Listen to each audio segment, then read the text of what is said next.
مرچوں میں نا بہت ڈائیورسٹی ہے, ٹھیک ہے. وہ بھی اپر سیگمنٹ تھا لیکن وہ تھوڑا یہ لانگ میں تھا.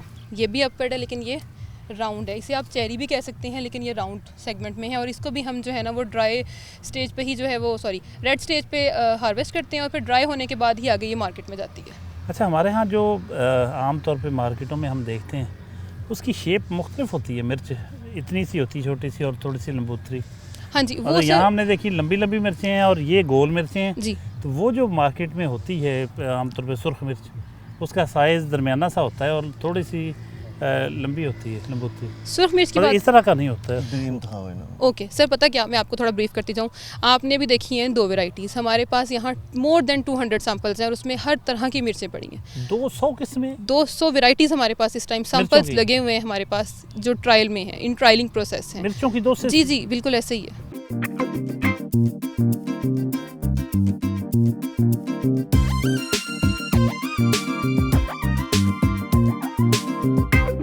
جی میڈم, یہ سورج مکھی کے پھول ہیں, آپ کے پاس لگتا ہے کافی ورائٹی ہے ان کی, اس کے بارے میں کچھ بتائیں گے؟ سر یہاں ڈفرینٹ ہم نے کلٹیورز اور ڈفرینٹ ورائٹیز جو ہے نا وہ ٹرائل کی ہیں اور ٹرائل کر رہے ہیں.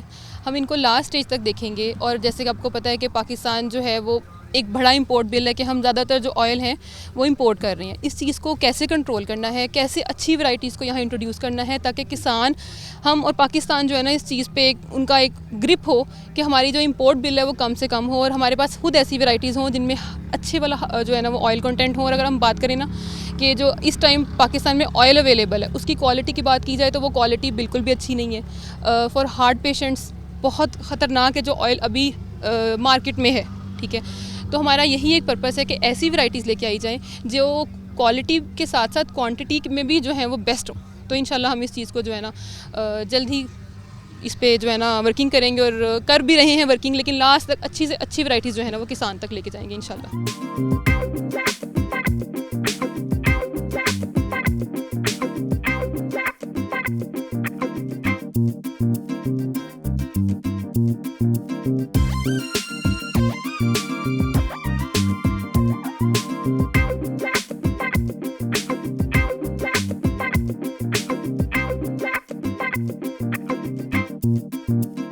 میاں صاحب یہ فرمائیے کہ سیڈز جو بیج ہیں ان کا ہماری معیشت میں, ہماری زراعت میں کتنے % حصہ ہوگا؟ کیا رول ہے ان کا, بنیادی رول, اس کو عام ویورز کو آپ سمجھانا چاہیں تو ہماری ایگریکلچر کا کتنے % اس پہ بیس کرتا ہوگا؟ سبزیاں, پھل, فصلیں. ایگریکلچر 100% بیس کرتی ہے سیڈز کے اوپر. میں نے پہلے بھی آپ کو بتایا سیڈز ہے تو ایگریکلچر ہے. اگر سیڈز نہیں ہے تو آپ کیا لگائیں گے؟ اگر کوئی سیڈ نہیں ہے تو آپ کی زمینیں تو خالی پڑی ہے نا. سیڈ ڈالیں گے تو کچھ نہ کچھ نکلے گا. ہماری ساری معیشت جو ہے نا یہ سیڈ پہ ایگریکلچر پہ چل رہی ہے. 30-35% جو ہے نا ایگریکلچر پہ ہے. ایگریکلچر کے ساتھ ہی ہمارا ملک اس لیے ایگریکلچر ملک کہلاتا ہے. تو سارا دار و مدار اس کا سیڈ پہ ہوتا ہے. اچھا سیڈ ڈالیں گے تو اچھی پیداوار آئے گی. اچھی پیداوار کے لیے ابھی زمانہ آ گیا ہائیبرڈ کا, تو ہم دنیا سے ہائیبرڈ ڈھونڈ کے لے کے آتے ہیں تاکہ ہمارے کسانوں کو اچھی پیداوار مل سکے.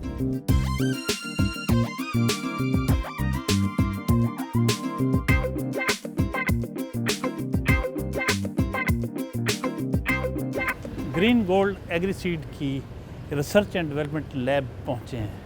آئیے آپ کو یہ لیبارٹری دکھاتے ہیں جہاں اتنی بڑی کمپنی کی اس کے لیے ریسرچ ہوتی ہے.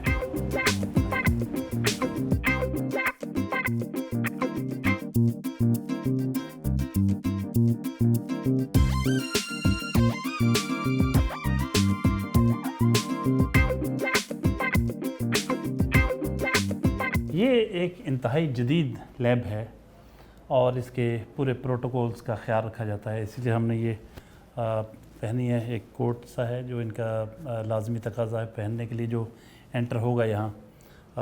جانتے ہیں کہ یہ لیبارٹری کیسے اس کا فنکشن کیسے ہوتا ہے, کہیے گا جی. جی سر بیسیکلی یہ سیڈ ٹیسٹنگ لیبارٹری ہے جو کہ جدید ایکوپمنٹ کے ساتھ ان کے مکمل اس میں جتنے بھی ہمارے پاس جتنی کوالٹی کے ہیں یا پھر جتنے جدید اکوپمنٹس یہاں پہ رکھیں گے وہ انٹرنیشنل اسٹینڈرڈ کو میٹ کرتے ہیں. اور الحمدللہ ہماری لیبارٹری جو ہے وہ پاکستان میں اس لیول کی لیبارٹری کسی بھی ملٹی نیشنل کمپنی کے پاس نہیں ہے. تو الحمدللہ ہماری کمپنی جو ہے اور اس کی یہ والا اسٹیشن جو ہے یہ پوسٹ اینٹی کوارنٹائن سے ایکریڈیٹڈ بھی ہے, جو کہ department of plant protection department ہے پاکستان کا, جو کہ کمپنیز کو الاؤ کرتا ہے کہ جو بھی کمپنی سیڈ کو امپورٹ کرتی ہے ان کے پاس ایک ایڈوانس فیسلٹیز ہونی چاہیے انٹرنیشنل اسٹینڈرڈ کی. تو الحمدللہ ہم اس کو میٹ کرتے ہیں. اور according to ISTA international seed testing association جو ہے اس کے اکارڈنگلی بھی جو ہے ہماری لیب کی تمام ایکوپمنٹس اور تمام جتنی بھی یہاں پہ مشینیں ہیں وہ جدید ہیں اور جتنی بھی ایڈوانس ٹیکنالوجی ہیں اس پہ یہ منحصر کرتی ہیں ساری تقریباً الحمدللہ. ان کے سیڈ کی اگر آپ اس کی دیکھا جائے کہ اس کا موئسچر لیول سے لے کے سیڈ کی پروسیسنگ تک جتنی بھی ایڈوانس جدید ٹیکنالوجیز ہیں وہ ہمارے پاس اس لیب کے اندر ہے الحمدللہ. اس کے ساتھ ساتھ ہماری لیب کے اندر آپ پیتھولوجیکل ایریا دیکھ سکتے ہیں. ہمارے پاس گروتھ روم ہے جو کہ اسپیسیفکلی جس طرح میں نے آپ کو بتایا کہ پوسٹ اینٹی کوارنٹائن سے یہ رجسٹرڈ ہے. اس میں سر اس کا بیسیکلی مقصد یہ ہے کہ ہمارے پاکستان کے اندر جو بھی ہم باہر سے جتنی بھی لاٹس جن کو ہم منگواتے ہیں سیڈ لاٹس ہیں ان کا ہم نے فرسٹ کوارنٹائن چیک کرنا ہوتا ہے ان کے اندر باہر سے کوئی سیڈ امپورٹ کر رہے ہیں اس پہ کوئی ڈیزیز یا کوئی انسیکٹ یا کوئی نیو پیتھوجن ہمارے پاکستان پہ ہمارے پورا ارض پہ تو نہیں آ رہا, ہمارے پاکستان کی زمین پہ تو نہیں آ رہا. اس جدید لیب کو جو سپروائز کرتی ہیں وہ میڈم بھی موجود ہیں, ان سے کچھ ویوز ان کے بھی لیتے ہیں. میڈم کچھ بتائیے گا, اس لیب کو آپ سپروائزر ہیں اس کی, جی کیا خاص اس میں خاص بات کیا ہے جو آپ کو لگے کہ ہمارے ہاں جو روایتی طور پہ کام کرنے والے بہت سارے جیسے لیبارٹریز کہہ لیں ان سے مختلف کیسے ہے؟ اس میں اگر میں ایڈ کرنا چاہوں تو وہ یہ ہے کہ جیسے ہی ایک سیڈ ہمارے پاس ہمیں یہاں پہ سیڈ ٹیسٹنگ لیب کے پاس آتا ہے تو وہ سٹارٹ ہو جاتا ہے کہ اس میں فزیکل پیورٹی کوئی امپیورٹیز تو نہیں ہے, تو اس کے بعد وہ اس کے جو موئسچر کتنا ہے اس کے اندر, اس کے علاوہ جو بھی ہماری فارم پر ایکٹیویٹیز ہوتی ہیں کہ وہاں پہ اگر کوئی ہمیں ڈیزیز وغیرہ آ رہی ہے, کوئی پرابلم فیس ہو رہی ہے تو وہ ہمارے جو لیب انچارج ہیں ان کے ساتھ پراپر انٹریکٹ کرتے ہیں R&D آفیسرس کے ساتھ کہ ہاں بھائی اس جو ڈیزیز ہے اس کو ہم نے کس طرح سے ٹیکل کرنا ہے. اس کے علاوہ اگر کوئی ایسی ڈیزیز ہو گئی جو کہ ویزیبلی ہمیں پتہ نہیں چل رہا کہ وہ کون سے اس کے کیا سمٹمس ہیں تو اس کو بھی ہم اپنے پیتھولوجی لیب میں کلچر کرتے ہیں باقاعدہ سے. اس کے علاوہ پھر ہم ان کو پھر بتاتے ہیں کہ ہاں یہ فلانی ڈیزیز ہے اور تو اس کو ہم اس طرح سے ٹیکل کریں گے. آخر میں میاں گلزار احمد صاحب سے جانتے ہیں کہ وہ اس ساری لیب کے بارے میں کیا کہتے ہیں, اوور آل اپنے پورے بزنس کو آج جو کچھ بھی ایکٹیویٹی ہماری رہی اس کے حوالے سے کیا کہتے ہیں اختصار کے ساتھ. میاں صاحب کیا کہیں گے؟ لیبارٹری جو ہے جی یہ مین جز ہے. اگر آپ کے پاس آپ کی لیبارٹری نہیں ہے, آپ کو کوئی پتہ نہیں ہے آپ جو فیڈ فروخت کر رہے ہیں اس میں کون سی بیماری آ رہی ہے, اس کے لیے سب سے پہلے جو بھی فیڈ آتا ہے اس یہاں کے لیبارٹری میں ٹیسٹ ہوتا ہے کہ اس میں کوئی ڈیزیز کوئی ہم کوئی غیر دوسرے ملک سے جو بھی منگائیں سیڈ منگائیں کے ساتھ اس کے ساتھ کوئی بیماریاں منگا رہے ہیں, اس کے لیے یہ اہم ہے. اور الحمدللہ ہماری لیبارٹری جیسی پاکستان میں کوئی لیبارٹری نہیں ہے. ہم سب سے پہلے اپنا فیڈ ٹیسٹ کر کے اس کے بعد آگے چلتا ہے. بہت شکریہ میاں صاحب, تھینک یو ویری مچ. ناظرین یہ تھے میاں گلزار احمد. آج ان کی آپ نے ایکٹیویٹی دیکھی صبح سے شام تک, ان کے خیالات سنیں, ان کے کولیگز کی, ان کے ٹیم ممبرز کے تاثرات سنیں, بہت کچھ آپ نے دیکھا. یقیناً کافی کچھ آپ کو بہت اچھا لگا ہوگا. اگلے ہفتے نئے مہمان کے ساتھ حاضر خدمت ہوں گے. تب تک کے لیے اجازت. اللہ حافظ.